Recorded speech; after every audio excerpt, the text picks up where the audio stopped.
ኢየሱስ ፈጺሙ ዘይበሎ ካሪስቲዩ ተዳልዩ ዝቀረበ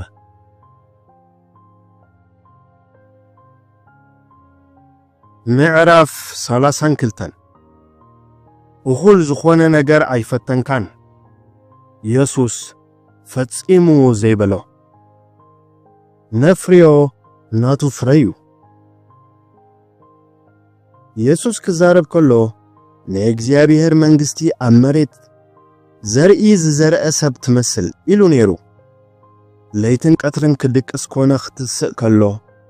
እቲ ዘርኢ በቂሉን ዓቢን ይረኽቦ ግን ከመይ ከም ዝኾነ ኣይፈልጥን እቲ ዘርኢ ዝዓቢ ባዕሉ እዩ እቲ ሓረስታይ ንኽበቁል ኣይገብሮን ብሙክታትን ብምፍሓርን እቲ ዘርኢ ንኽበቁል ክገብር ተፈቲኑ እቲ ዝተዘርአ የባላሽዎ ኢየሱስ ውን በዘይ በኣይ ምንም ክትገብሩ ኣይትኽእሉን ኢሉ ነይሩ ናቱ ፍረ ምፍራይ ኮነ ገዛእ ርእስና ምዕባይ ኣይንኽእልን ካብ መጀመርያ ክሳዕ መጨረሽታ ኩሉ ዝሰርሖ ንሱ እዩ ባዕልና ነገራት ክኾኑ ክንገብር ተፈቲና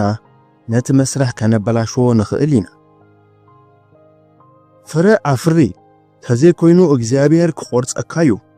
ክበሃል ንሰምዕ እሞ ቀድሚ ምፍላጥና ቀድሚ ምትእምማንና ንፍትን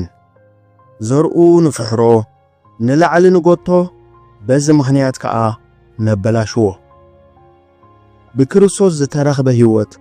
ንነብሮ ኸመይ እዩ ሃድስን ታይለር ከም ዝበሎ ኢየሱስ ናይ ወይኑ ጉንዲ ከም ዝኾነ ብምዝካር እዩ ሱሩ ጉንዱ ጨንፈሩ ቆጽሉ ኣበብኡ ፍሪኡ ኩሉ ንሱ እዩ ባዕለይ ጨንፈር ምግባር ኣይድልየንን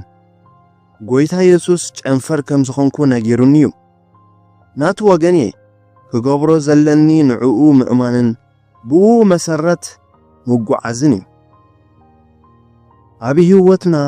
ናቱ ፍረ ነፍሪ ኸመይ እዩ ዘይምፍታን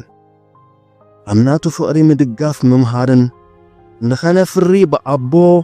ከም ንቕምቀም ብምትእምማንን እዩ ነፍሪ ናቱ ፍረ እዩ ጽሑፍ እዩ ወንጌል ዮሐንስ ምዕራፍ 15:5 እቲ ጉንዲ ወይኒ ኣነ ጨናፍር ከዓ ንስኻትኩም ኢኹም ብጀካይ ሓንቲ እኳ ክትገብሩ ኣይትኽእሉን ኢኹም እሞ እቲ ኣባይ ዝጸንዕ ኣነ እውን ኣብኡ ንሱ እዩ ብዙሕ ፍረ ዘፍሪ ምዕራፍ 33 ይቕጽል